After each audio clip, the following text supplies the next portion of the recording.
Where am I from? Well, my father was Scottish, my mother was English, but came from the Channel Islands, born in Jersey. I was born in Wales, but then we left Wales after 5 months and went to Nigeria, where I lived for 4 years. Then it was expat life. There was Kuwait, Saudi Arabia, then Hong Kong. And then I was sent back to school, to a very traditional prep school and then public school in the south of England, which I loved. And then I've ended up, after a brief stint in London, living back here in the south of England, in Kent. And I suppose where I've ended up is an England that I always believed in, a sort of expat's vision of England. I suppose I'm from everywhere and then nowhere in particular, but I do feel that I belong here, really. There's a great poem by William Cowper in which he says at one point, "England, with all thy faults, I love thee still." I've always felt that.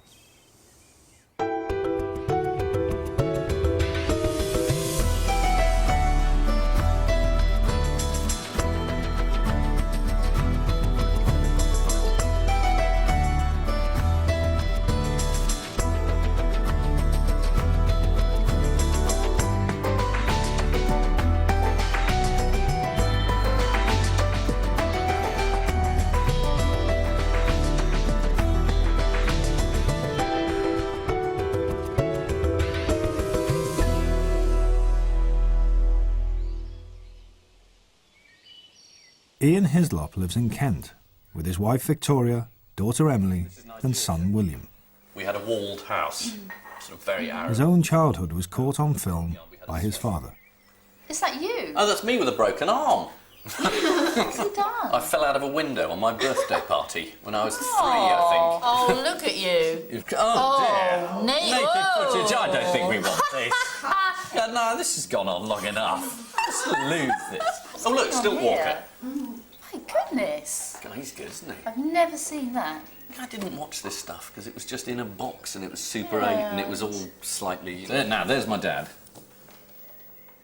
There's the Brit abroad. White socks, chap in shorts. Oh, you never take your socks off now, do you? Not if I can help it. Ah, there's Mum, looking glam. Full sunglass mode.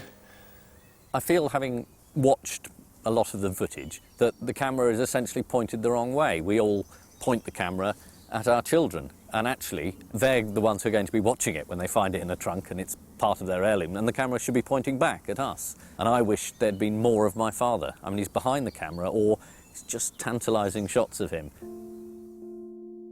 The Hislops owed their globe-trotting lifestyle to Ian's father David's career as a civil engineer. I think I haven't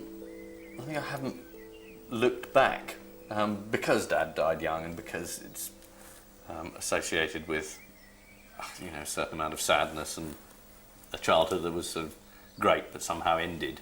Then I haven't really dwelt on it.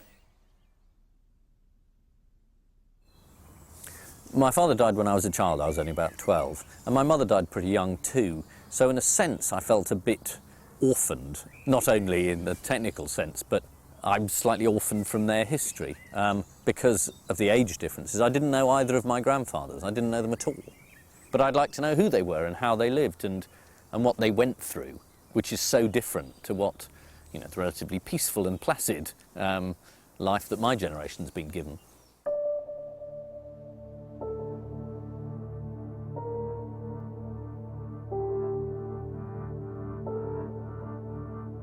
On both sides of the family, Ian's grandfathers were soldiers, fighting for king and country in an entirely different age. Ian's grandfather on his father's side fought in the First World War. Meanwhile, on his mother's side, Ian's grandfather William Beddoes fought as long ago as the Boer War and lived long enough to suffer alongside his daughter during the Second World War. It was the Beddoes' misfortune to live in the Channel Islands. My mother was born here in Jersey, and she grew up here, and she left in her late teens and never really came back. And I think it's because Jersey was occupied by the Germans during the war, and I'm sure that had something to do with it. Jersey was invaded on July the 1st, 1940. It was Ian's mother's 11th birthday. The occupation lasted 5 years. A garrison of 13,000 defended it from the Allies. 1 German for every 3 islanders. My mother didn't talk about it much, and I didn't ask the right questions at the time. I'm not interested enough or just didn't press her. But now, I'm fascinated to know what it would be like to be in the only bit of Britain that was occupied by the Germans. What was that like?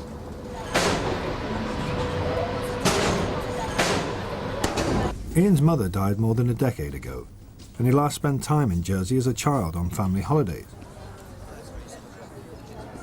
So he scarcely knows many of his mother's relatives and childhood friends. Hello. Well, hello. Who said hello? You're so like her. Every time I look at you, I think you've got that wicked smile, that grin. And she had a wicked sense of humour. We can actually from here see where your mother was actually born. Right. Do you see the Is there a road plaque? going down? No, but there's a blue sign and it says car park.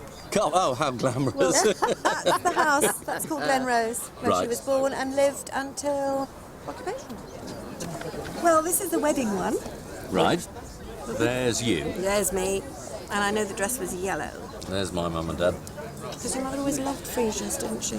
Oh, there's my grandfather, Ah, my I dad's wonder- father. That was your dad's father, right? Yeah. This picture would have been Oh, that's at the here? reception. Yes, sir. Oh, good.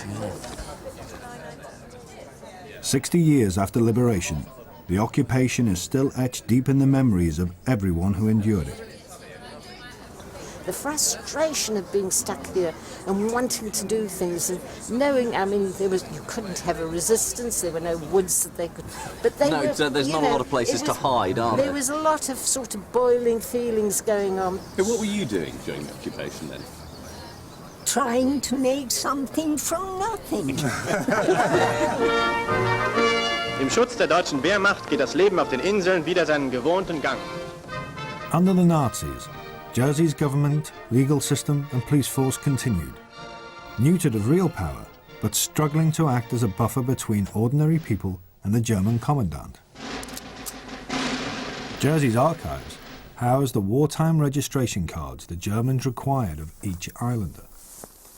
It's a much older picture of my grandfather than any I've ever seen. The moustache less military. They must have known he was in the army.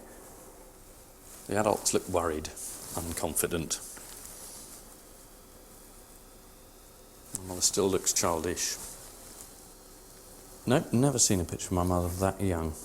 The ones I've seen start about 18. That's actually her during the war.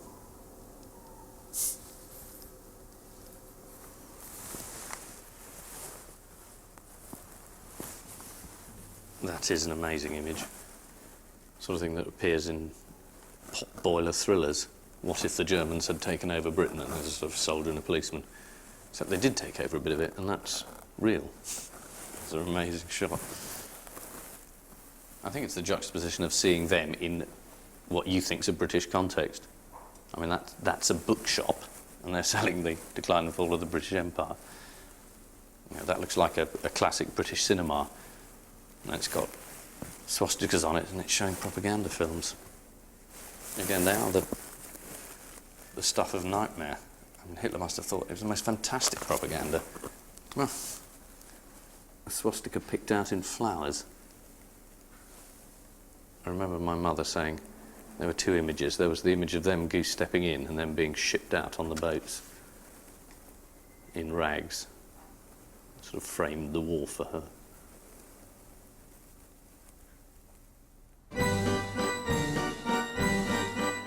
Jersey's favourite summer haunt in the 1930s was St Helier's Lido. Once the war started, most islanders avoided it because it was full of German soldiers. She knew a few swear words. No? Now Ian's mother's closest school friend, Iris Lefevre, is taking Ian there to meet some old classmates. They're sitting down there. Yes, there they are. You must be John. Hello, Ian. Hello, I'm Ian. Very nice to meet you. Under occupation and cut off from normal supplies, these teenagers grew up in the most unusual circumstances. It does sound quite grim. I mean, you must have been hungry. The clothes were very grey. Remember the clogs? Oh, the We had shawls. these wooden clogs. We had a They were a Russian, flat piece of wood, about that thick, and shaped like a foot. solid, no give at all. Yeah. 2 pieces of car tyre, nails Underneath, yeah. and a piece on the heel, and a piece of canvas over the top. And you got into those, and boy, you knew you had shoes on. I had bleeding ankles. As you walked along, You're such a stoic lot. She says, I've got bleeding ankles, and you all laugh. You two must have been coming up to 16, 17, to an age when it could have been beginning to get difficult. There were German soldiers there. There were not a lot of boys your age around. I think I only thought about food. We had 9 days without bread. And I'm not a religious person, but I can remember in assembly saying the words, give us this day our daily bread, and we didn't have any.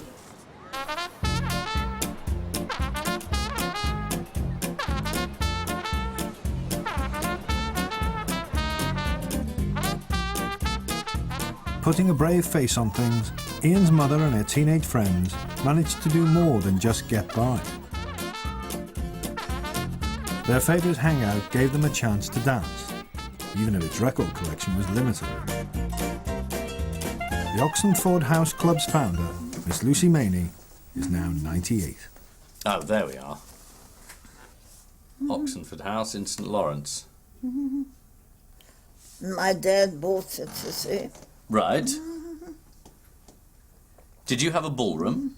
Of course it. Well, where we would have held the dances if I hadn't had a ballroom there. Good question. Was it a good place to go to meet the opposite sex?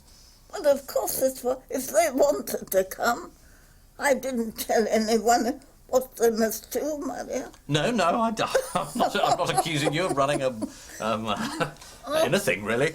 You're very interested now, I can see. I am. I like this idea. So the Germans allowed you to have the club, and they didn't interfere? Not interfere at all. They only came down twice, I think. And why did they come down? They wanted to look round, of course. Why would they come down, you silly man? It's difficult for people of my generation because we know that Britain won, whereas you didn't know the end of the story. And I'm just fascinated to find out that you always thought you'd win. Of course I did. It never occurred to me that we wouldn't win.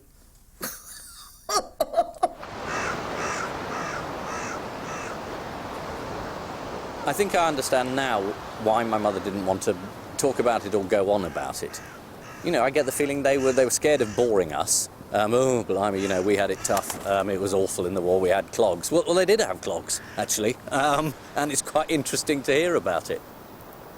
Whenever I'm confronted by people of that generation, I'm always impressed by what they did and hopeful that I would have behaved in the same way. But part of me worries that I wouldn't.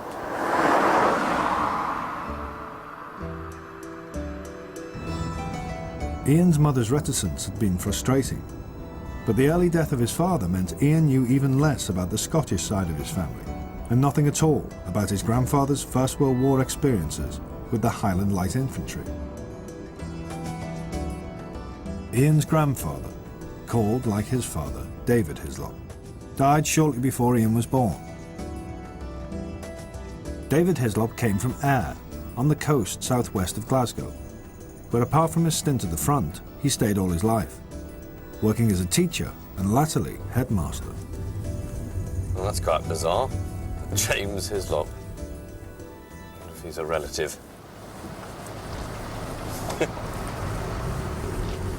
I remember coming back here once and we walked along the seafront and then went to see the house where my grandfather lived, which seems a pretty good place to start.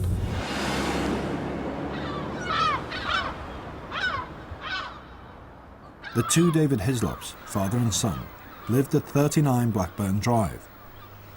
Ian's grandmother had died when Ian's father was just 7. It was tough. Yeah. The boy being reared just alone with his dad. Yeah. But he was a very nice boy, whoever raised him. I think they've probably been... Betty Bird knows the house well. Her father was Ian's grandfather's best friend, and a fellow teacher. Everything does. And I had no idea that you were David's son. Really? None. What about my granddad? I look like him? Yes, he was quite round in the face. Oh, thank you. That's what we're going for. The round-faced look. He was quite round. And he had a cheerful face. Yes, a twinkle. Yeah? Was he a cheerful soul? I think so. I mean, I couldn't say what he was like at home. Four walls, you know. Oh, yeah. But we didn't talk about family things. It wasn't, you know, Oprah Winfrey. No. In these days, private family matters were kept private. Yeah. You know, the world has changed so much. I don't think we could live in this world. I find it difficult sometimes. So you think it would be too complicated now? It would be too much for them. They couldn't stand it. What they could stand least of all are the kind of jokes you hear on television. Sometimes I've thought, when I watched you, I don't know whether I'm right or not, I sometimes sense a little sort of Presbyterian disapproval. And now that I know you're David's son, I'm more sure than Yeah, you think it's in there, is I there? think there's a little bit of ghost hanging around there that thinks, no, this is a bit too much. Is that right? Sounds fairly accurate to me.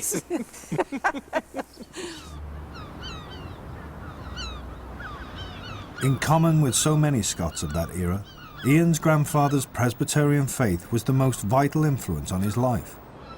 At Newton-on-Ayr Church, he taught at Sunday school, marched in the ranks, and served as an officer in its boys' brigade. Ian has asked an expert in Scottish religion, Professor Callum Brown, to help him make sense of his grandfather's religious writings. Hello. Nice to meet you, Ian. Very nice to meet you. I don't have much left from my grandfather, there's very little. But somehow these three rather moth-eaten sermons survived in a trunk. I presume these are sermons or talks that he gave.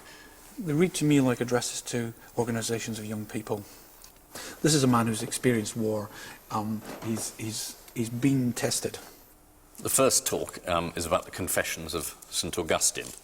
He's talking about Carthage, where the young Augustine went, and he describes it as the capital city of North Africa, which led the way in the new cult of licentiousness.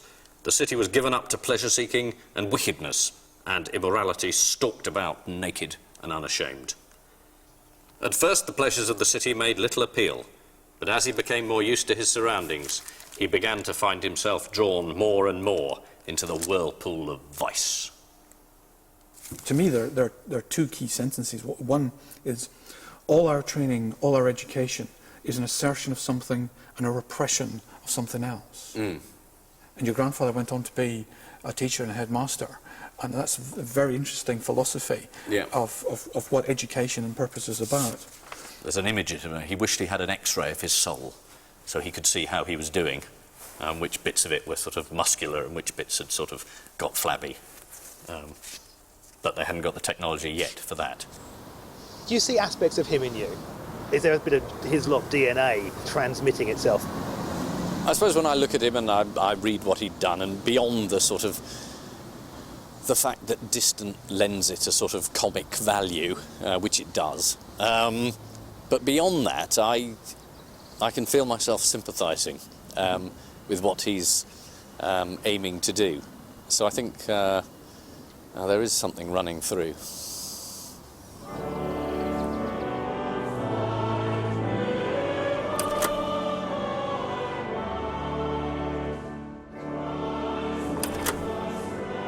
In the early 20th century, the most popular and public act of self-repression was to join the temperance movement. Ian's grandfather is thought to have been teetotal. His fellow churchgoer and fond pupil, 90-year-old Peggy McCrindle, still is. Gosh, they're quite strong, aren't they, these adverts? Yes, yes they are. Not me. No. And it's a bulldog. Yes. That's very good propaganda. Uh-huh. Oh, and there's one with a Union Jack on it. L is for liquor, our nation's disgrace. If all would avoid it, 'twould safeguard the race. Right. Yes, exactly. Yes. So you must have taken this pledge. I did. So you've kept that promise from age 7 till now? I did, yes. That's a pretty good promise. It is a good one. It's a long one. 4 days is my record. January the 1st to the 5th. In the 1930s, Ian's grandfather switched to another church in Ayr, Sandgate, where ultimately he was ordained as its deacon. Ah, it's a pub. He would have loved that. The temperance movement completely defeated by Wetherspoons.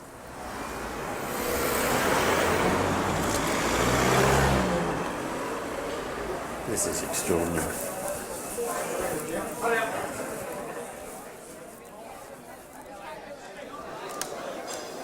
I will dwell in the house of the Lord forever. Till closing times with.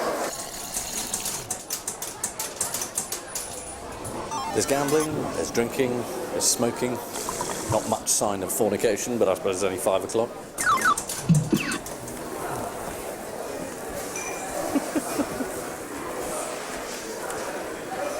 Perfect spot for a sermon about temperance and the evils of drink. I almost feel like delivering it.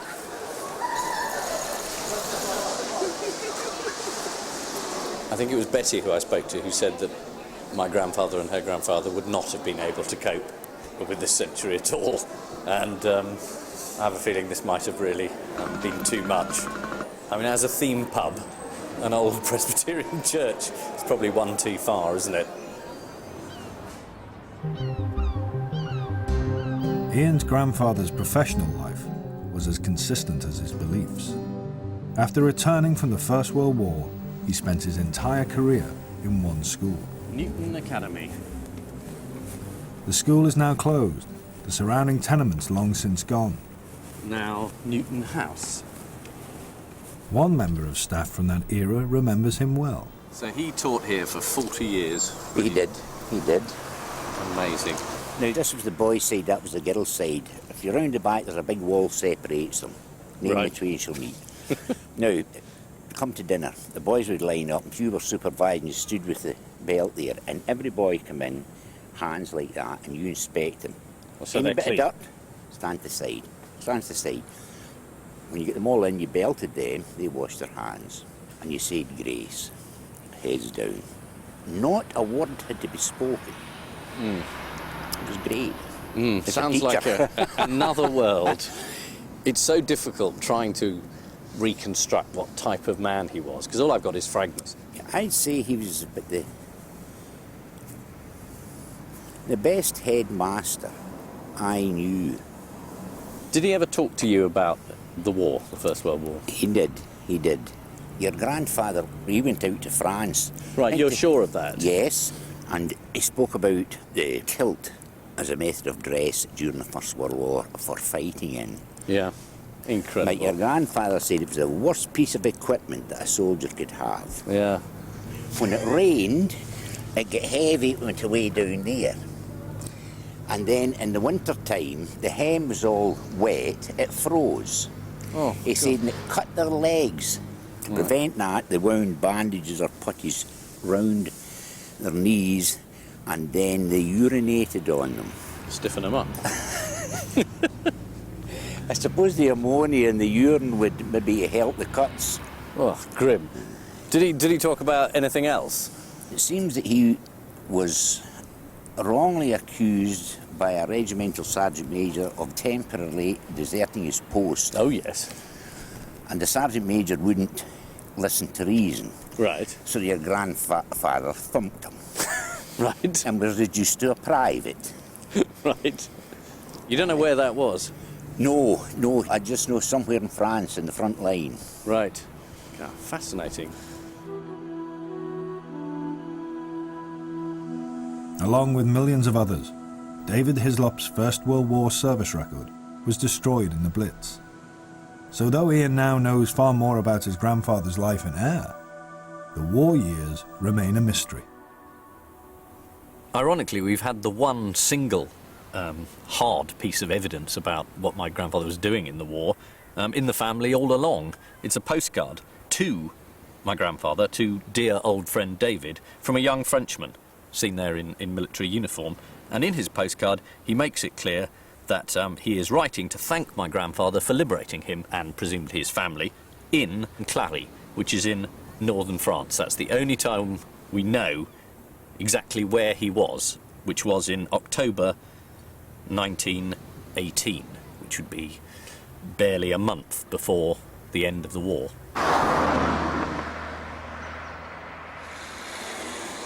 Come on. Let's go. Ian has recruited the rest of his family for his trip to the First World War battlefield in search of his grandfather. Ah, there we go. It's Place des called... Écossais, which means the place of the Scotsman, i.e. your great-grandfather. 9th of October 1918. Clary has never forgotten what it owes to the Scottish regiments, so its mayor was determined to greet Ian in person. Bonjour, monsieur. Bonjour, Madame Foulon. C'est vous le descendant Oui, oui, c'est mon grand-père. qui s'est bien illustré, qui était... Ah oui, il est dans le régiment écossais, oui. Le Highland Light Infantry, avec le kilt. Entendu? Pardon? Ils ont joué du biniou écossais. Du biniou. Le biniou. Ah oui, the le bagpipe, le biniou, ah oui. Yeah, you can't. Oh dear, my French really won't do. Monsieur, That was je lucky. vous invite à prendre le verre de l'amitié Ah, à la mairie. I'd be rude not to. Merci beaucoup. Mais je vous en prie. À Clary. L'Écosse. À l'Écosse, oui. À l'Écosse. Et vive les Écossais. Et vive les Écossais. Voilà. Et les kilts. Et les binious. Et les binious, et les kilts, yeah, oui. Ian's grandfather's unit only reached Clary after a month of intense fighting. They're part of the big push to breach the indomitable German defence called the Hindenburg Line. The sector occupied by the 9th Highland Light Infantry was known as the Targel Ravine. I think it's the start. The trenches are down there. They were all in the trenches waiting for an order, and it came through about 10 o'clock at night. It's tomorrow morning. You're going up the valley. For their war walk, the family have brought with them a regimental history, written by one of the officers. It says in these sort of company memoirs of someone who was there that they had already discussed the scheme and thought this isn't practical, but they did it anyway. Your grandfather, they were in a trench here. They had to get out, stand up on these tapes, and they would look. I mean, it's That where the cross is? yeah, where the cross is. That's where they had to get to. That's where the Germans were. In the grey dawn of a misty morning at 10 minutes to 6, the artillery barrage opened. That's our artillery trying to soften up the Germans. It says here, the field guns did their best, but the 4-minute barrage was rather thin. I think that's probably British understatement, isn't it? It was obviously no use at all. Then the Highlanders advanced through the mist. As soon as our men showed themselves, 3 advanced machine guns opened fire, causing some loss. The Highlanders jumped into the trench, bayoneted the garrison and bombed the dugouts. The Highlanders went on, and the centre reached Gloucester Road, which is up here, so we're retreading the way they ran up in the mud. By the time they'd got to here, they'd lost 4 officers and 80 men, were either wounded or killed. The fog was now thicker, and under its cover the Highlanders continued the advance. And the trouble is they know that if the fog lifts, they've had it. It was a blessing, because the fog screened our men, for the time being, from the murderous fire. A curse, because the Highlanders reached an isolated position, far beyond the troops in their flanks. 8:45, the fog cleared. So the fact they'd got to here, suddenly everything was visible again, so the Germans started pounding them with the guns.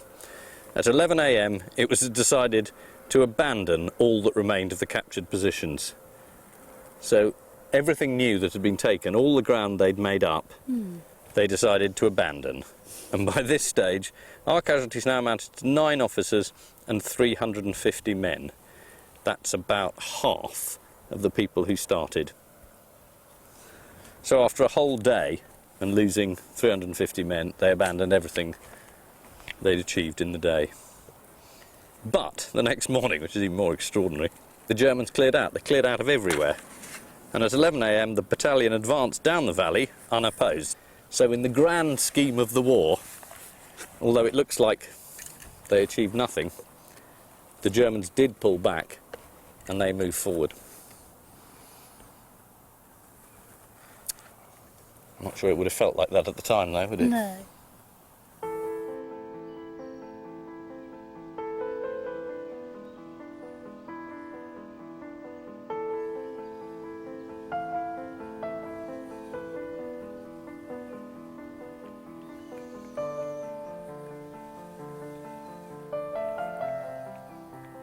"29th of September. Dates all the same. This row, this row, this row, this row, that row. It's just ranks of them.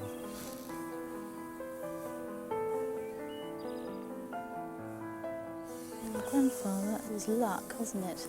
He's not here. Yeah.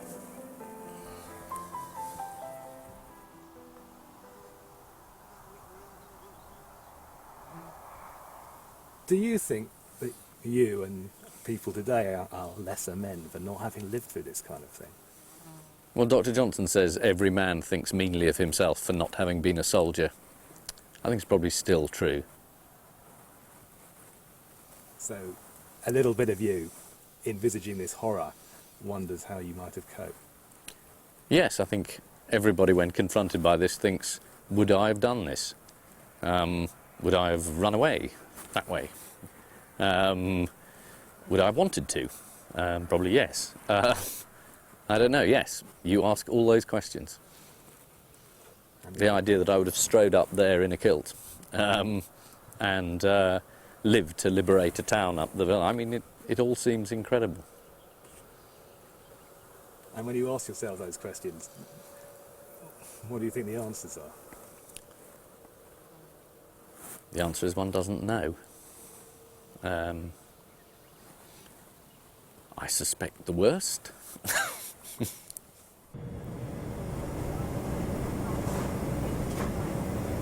Well, I'd found out a great deal about my Scottish grandfather, my father's father, but I always knew more about my mother's father, another soldier. I knew he'd fought in the Boer War. He was much older, and I have 2 photographs of him as a young man. And actually, when I was at school, I'd done a project on the Boer War, which I still have. I was, I think, 11, and it's 2 volumes, my work on the Boer War. Quite detailed, particularly good maps, if you're a battlefield specialist. So I was obviously pretty interested pretty early. Though he had ended his life in Jersey, William Beddoes was originally from Lancashire and joined the Royal Lancashire Regiment when he was just 18.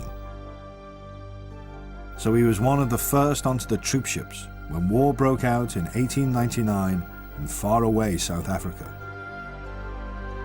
The British Empire itself, commonly regarded, at least in Britain, as the greatest achievement in human history, seemed at stake.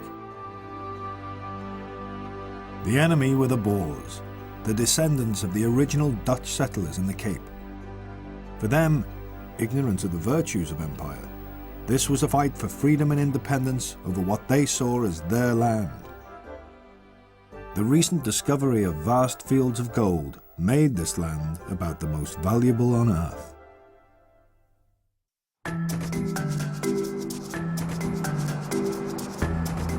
Ladies and gentlemen, my name is Frank. I'm your tour guide today. Welcome to this lovely tour of the British in Cape Town. Sounds good to me. I want you to see the Parliament buildings.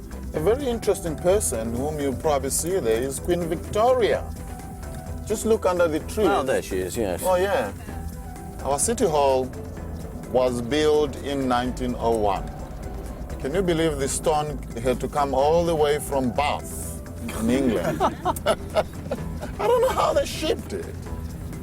We had to do one long project in history. I obviously decided I would do the Boer War. I mean, I clearly didn't know quite how large a subject it was, and I must have got terribly engaged. The war in South Africa, it was about the gold. And you must remember that Britain actually forced the Boers to go to war. War was not a natural thing to the Boer. There seemed no point to him to die for his country, like the British. He fought to live, for himself and his family. There was no romance in a battlefield, or in a battle for that matter. It was not a war that concerned the vast number of people who lived here. You would say so, but when you look at it, a lot of black people ended up siding with either two parties, and it was never reported. Yes, I mean, they were co-opted, but it wasn't their war, was it? No, it wasn't their war, yes. This brings us to the condition and state of fighting efficiency that the British Army was in. It was described at the time as a crowd of men in uniform.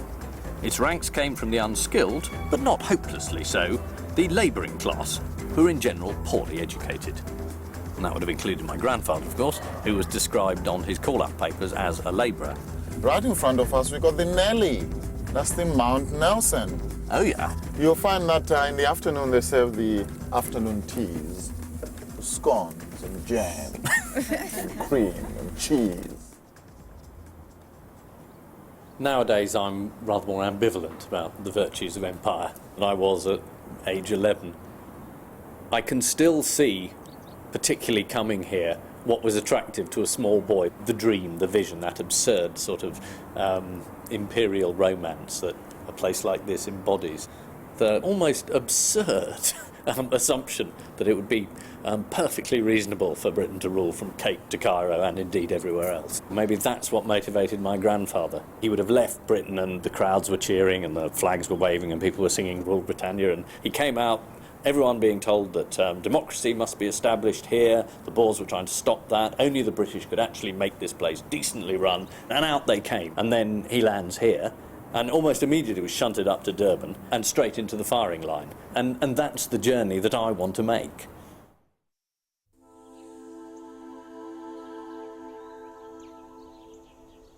On the 16th of January 1900, William Beddoes and the Royal Lancaster Regiment reached the Tugela River, 900 miles northeast of Cape Town. Their mission, to get over a line of steep Boer-held hills immediately ahead, the highest known as Spion Kop. Are you ready to take your position? My name is Tonto. Tonto? Yeah. Yeah, Tonto. Right. All right, you try to get up there. Let me help you up. Big jump. There we go. Okay, shall we head out? Now, my grandfather had to walk all the way up. There's a great view of Spion Kop coming up just here. Absolutely superb. What does Kop mean? Kop means hill. Right. Spion, spy, so Spy Hill. The British goal was to relieve the town of Ladysmith, 40 miles to the north, where British forces had been humiliatingly besieged by the Boers for several months. But the truth was General Warren, commanding the operation, had given little or no thought how to break through. Warren had taken the decision. Now, how was he actually going to get onto this hill? It's held by the enemy. Yeah. And he doesn't know how many are there, doesn't really know what it looks like on top. And he decides that the only way he can actually do it is under the cover of darkness. The going was extremely difficult.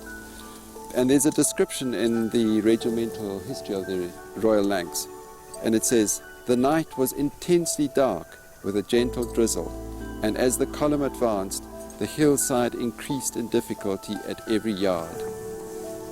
The long grass, itself an obstacle in the dark, concealed boulders and crevices, over which a way had to be felt with hands of the climbing men, and the advance became a slow scramble."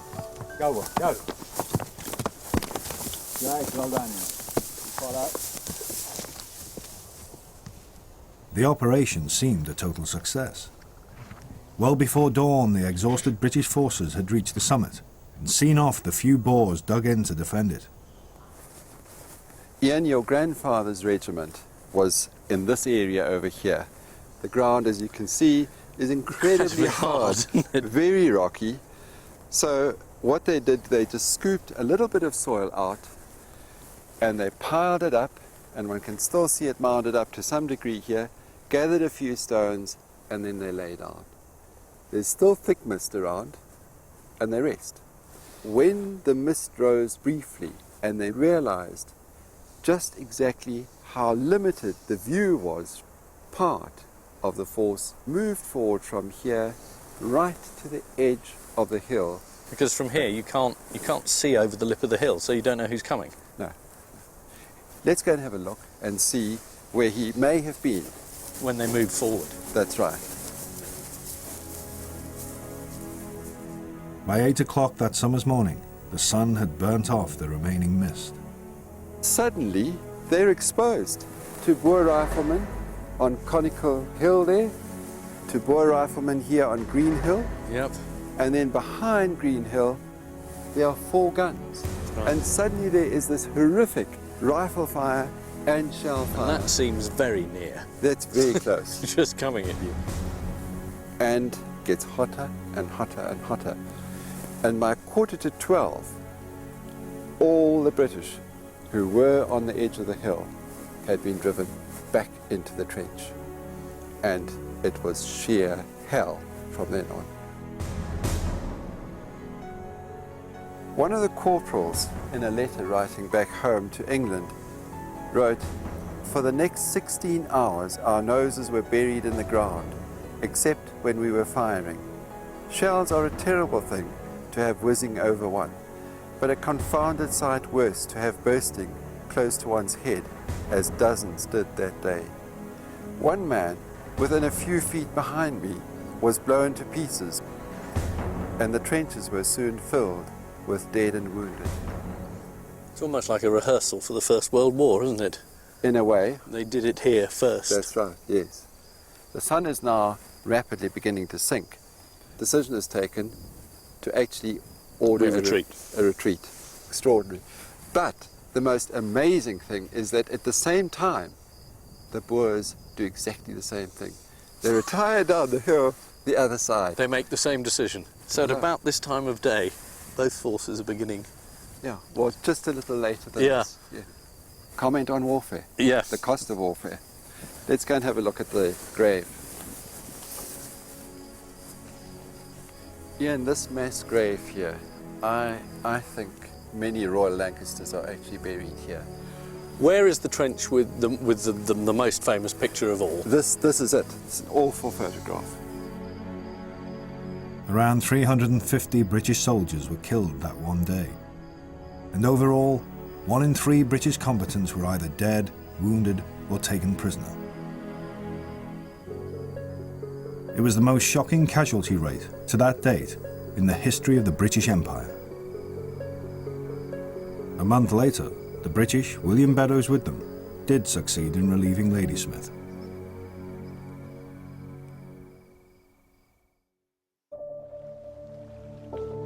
Back in Cape Town, Ian is preparing to head home. The other mountain still on his mind. I've now been to Spion Kop, and I started thinking, why did I always want to see that one? He was involved in a lot of battles in South Africa subsequently, and a lot of them were victories. But the defeat, that catastrophic moment, somehow was what I wanted to see. And the South African guide said, "I'm always showing British people around Spion Kop. What is it with you people? Do you like defeat?" And I was thinking, well, in a sense, yes, that is what interests us. I mean, Charge of the Light Brigade, Dunkirk, failure, defeat. Somehow, yes, we eventually win these wars, but that isn't the point. Though I'm not sure what the point is, particularly with a war like the Boer War. And I'm thinking of men like both my grandfathers, and there's the poem from the Charge of the Light Brigade. There's not a reason why, there's but to do or die. And someone like me who spends his whole life just asking the question why about everything. They just did it. And seeing that resolution and that discipline and that courage is quite extraordinary.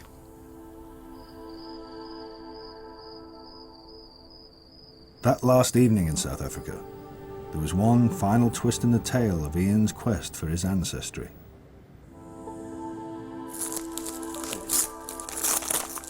I've just received this package from London. PowerPoint presentation. Hi Ian, I'm Nick. Now I know you're in South Africa, but I've got some information which I think is really important you get whilst you're still out there. Now here's your family tree, with you at the bottom. And you've been tracking down William Beddoes, who's your mother's father. Whilst you've been doing that, I've looked at the other side of the family, your father's mother, Catherine Matheson, or Kitty. Now I know you never met her, but research has shown that the Matheson clan has a very strong base in Stornoway, all the way back to Murdo Matheson, your great-great-great-grandfather.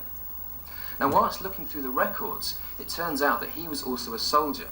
Murdo signed up to the 78th Regiment, the Seaforth Highlanders, and in 1795 he set sail as part of an expedition to capture Cape Town. So a full century before William Beddoes was out in South Africa, your great-great-great-grandfather also took part in a military expedition. So hopefully this is something you'll find interesting and may even be able to follow up whilst you're still in South Africa. I have to say, that is a fab revelation. So he was originally one of the troops who was sent here to take it from the Dutch, and then generations later my grandfather comes to make sure the Dutch don't get it again.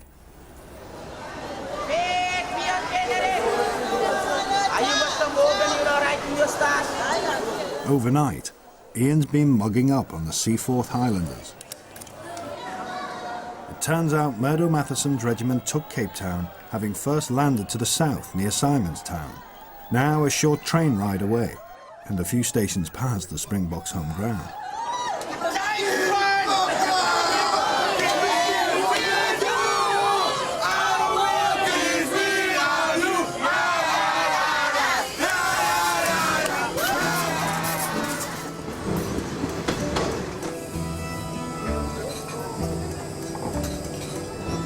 Well, Murdo Matheson came from Stornoway, so he's seen coastline that looks a bit like this, I would guess. I mean, the weather's slightly better, but I would think when they sailed in, they recognised where they were.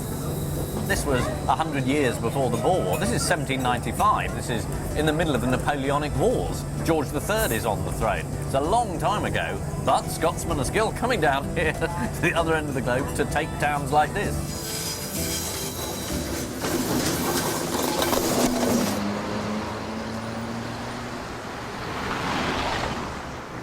So there's actually a town called Seaforth.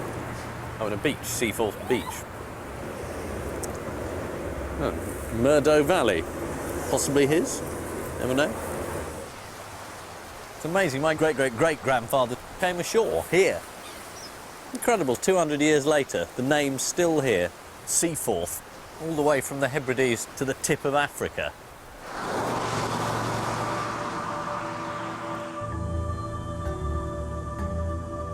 To get to Seaforth, Murdo would have had to round the legendary Cape of Good Hope, just a few miles to the south. For centuries, this rock where two oceans meet was about the most famous landmark on the map. It must have seemed like the end of the world to my ancestor, to Murdo. But he didn't stop here, and neither did the British Empire. I found out from the regimental history that Murdo carried on. He went round the corner, left and into the Indian Ocean, and then on to India. And he spent 10 years carving out the British Empire in India. And India is where I hope we're going next.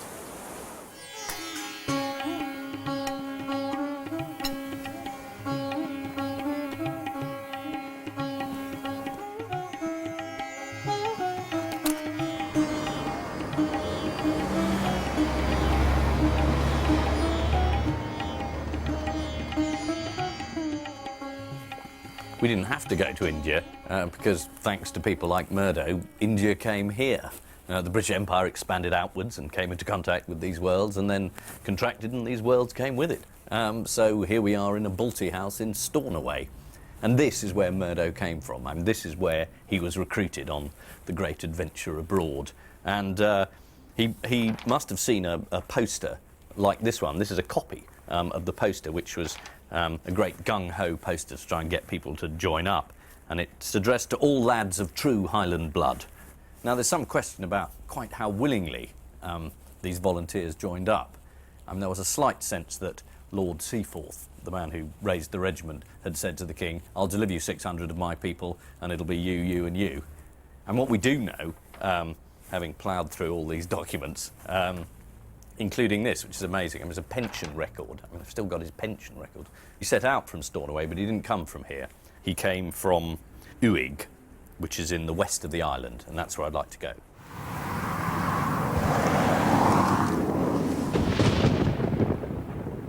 I have to be honest, in the rain today, I can see why you would want to leave, Lewis. It's beautiful, but bloody hell. It is odd, all these Scottish soldiers. We even had a record. My father must have had it when I was a boy, and it was about there was a soldier, a Scottish soldier, who wandered far away. So maybe that's what they do, really, is just wander as far away as possible.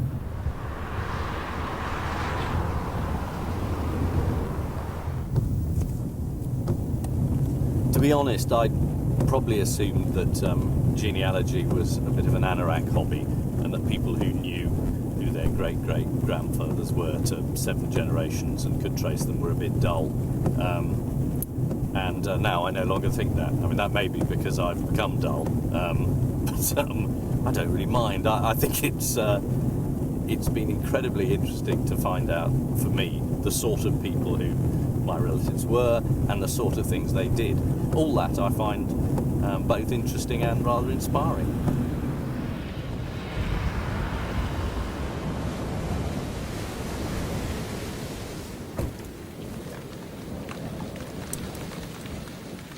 The records suggest that Murdo Matheson lived in a croft in Crowlister, in the parish of Uig, a remote outpost, even for the Outer Hebrides. Donald MacDonald currently works this land. Hello, Donald. Whoa! It's windy out there. I'm Ian Hislop. Hello. I gather you can tell me something about my ancestor, Murdo Matheson. Well, he stayed here, out there. Out where? Yes. I'll just show you, you know, past the guest house there. Right. Is that where he lived? Yes. It was always in this village called Yes Hallamanson. That's Garland. Right. The Garden of the Mansons. So the very last leg of Ian's journey to the Garden of the Mathesons.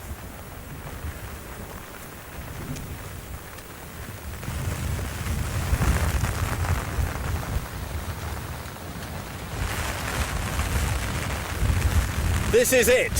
This is the ancestral home. Thousands of miles I've gone round the world, and here I am, in the middle of a circle of stones that I suppose I should call home. And actually, I want to leave. But then that's in the spirit of what I've discovered, I think.